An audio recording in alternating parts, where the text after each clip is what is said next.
தேனி மாவட்டம் ஆண்டிப்பட்டி சந்தையில் தக்காளி விலை மீண்டும் உயர்ந்து 1 கிலோ 100 ரூபாய்க்கு விற்பனையாவதால் மக்கள் அதிர்ச்சி அடைந்துள்ளனர். ஆண்டிப்பட்டி மற்றும் சுற்றுவட்டார பகுதிகளில் கடந்த மே மாதம் முழுவதும் பரவலாக மழை பெய்ததால் தக்காளி விளைச்சல் கடுமையாக பாதிக்கப்பட்டுள்ளது. அதன் தொடர்ச்சியாக ஆண்டிப்பட்டி சந்தைப்பேட்டை பகுதிகளில் உள்ள சந்தைகளுக்கு தக்காளி வரத்து தற்போது குறைந்துள்ளது.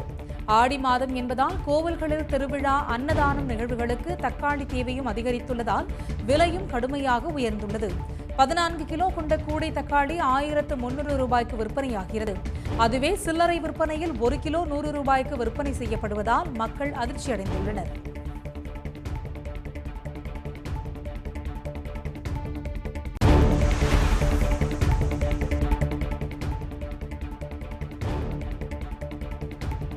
காவிரி நீர் விவகாரத்தில் கர்நாடக அரசு உழவர் விரோத போக்கை கடைபிடிப்பதாக மே 17 இயக்க ஒருங்கிணைப்பாளர் திருமுருகன் காந்தி தெரிவித்துள்ளார்.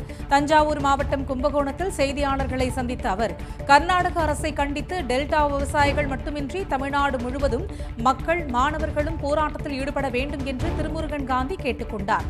கர்நாடகாவில் தற்போது பெய்து வரும் மழைநீரை மட்டுமே காவிரி ஆற்றில் திறந்து விடுவதாகவும், தமிழ்நாட்டிற்கான தண்ணீரை கர்நாடகா வழங்க வேண்டும் என்றும் அப்போது அவர் வலியுறுத்தினார்.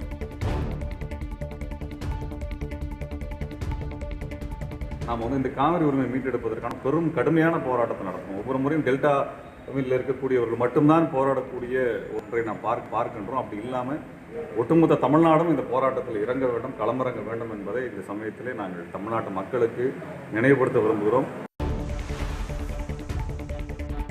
விசைத்தறிகளுக்கு மின் கட்டண உயர்வில் இருந்து விலக்கு அளிக்க வேண்டும் என்று விசைத்தறியாளர்கள் சங்கத்தினர் தமிழ்நாடு அரசிற்கு கோரிக்கை விடுத்துள்ளனர்.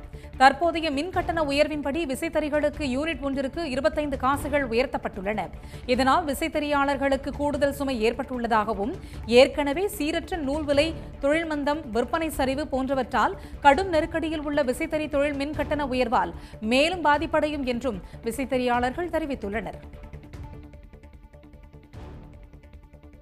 இன்றைக்கி இந்த விசைக்கது உயர்ந்துச்சு. பார்த்திங்கன்னா எங்களுக்கு ஏற்கனவே தொழில் இல்லாமல் மார்க்கெட் இல்லாத காரணத்தால் பல தறி உடைச்சிட்டோம், பல தறி விற்றுட்டு இருக்கிறோம். இன்னும் இருக்கிறவங்க விசைத்தறியை தொடர்ந்து நடத்தணும்னா தமிழக அரசு மாண்பு முதலமைச்சர் அவர்கள் போர்க்கால அறிவிகளை தாய் உள்ளத்தோடு இந்த விசைத்தறிக்கான மின் கட்டணத்தில் எங்களுக்கு விலக்கு அளித்தாங்கன்னா 1,68,000 மின் நுகர்வோர்களும் அதில் 1,00,000 பேர் கொங்கு மண்டலத்திலும், அது இல்லாமல் 3 லட்சம் விசைத்தறி உரிமையாளர்கள் பயன்பெறுவார்கள்.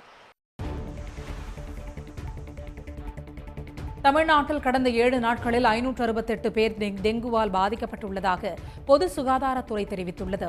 இந்த ஆண்டு தொடக்கம் முதல் 16ஆம் தேதி வரை 5,976 நபர்கள் டெங்குவால் பாதிக்கப்பட்டுள்ளதாகவும், அதில் 2 பேர் மட்டுமே உயிரிழந்துள்ளதாகவும் பொது சுகாதாரத்துறை தெரிவித்துள்ளது. தமிழ்நாட்டில் தென்மேற்கு பருவமழை தீவிரமடைந்துள்ளதால் டெங்கு காய்ச்சல் பாதிப்பு அதிகரிக்க தொடங்கியிருக்கிறது. டெங்கு பரவலை தடுக்க பொதுமக்கள் தங்களது இருப்பிடங்களை சுற்றி மழைநீர் தேங்காமலும், தண்ணீர் தொட்டிகள், தண்ணீரை சேமித்து வைக்கும் இடங்களை பாதுகாப்பாக மூடி வைக்கவும் பொது சுகாதாரத்துறை அறிவுறுத்தியுள்ளது. ஈரோடு மாவட்டம் அந்தியூர் அடுத்த பர்கூர் மலைப்பகுதியில் இருந்து வெளியேறிய காட்டு யானை ஒன்று தேவர்மலையில் இருந்து தாமரைக்கரை செல்லும் சாலையில் சுற்றித் திரிந்து கொண்டிருந்தது. அந்த வழியாக வாகனங்களில் சென்றவர்கள் யானையை பார்த்ததும் அச்சத்தில் வாகனங்களை நிறுத்திவிட்டு யானை வனப்பகுதிக்குள் செல்லும் வரை அங்கேயே நின்று கொண்டிருந்தனர். அங்கு நின்று கொண்டிருந்த வாகன ஓட்டிகள் ஆபத்தை உணராமல் யானை அருகே சென்று செல்ஃபி எடுத்தனர். வனத்துறையினர் விரைந்து வந்து சாலையில் நின்று கொண்டிருந்த யானையை நீண்ட போராட்டத்திற்கு பிறகு வனப்பகுதிக்குள் விரட்டிவிட்டனர். இதனால் அப்பகுதியில் சுமார் 1 மணி நேரத்திற்கும் மேலாக போக்குவரத்து பாதிக்கப்பட்டது.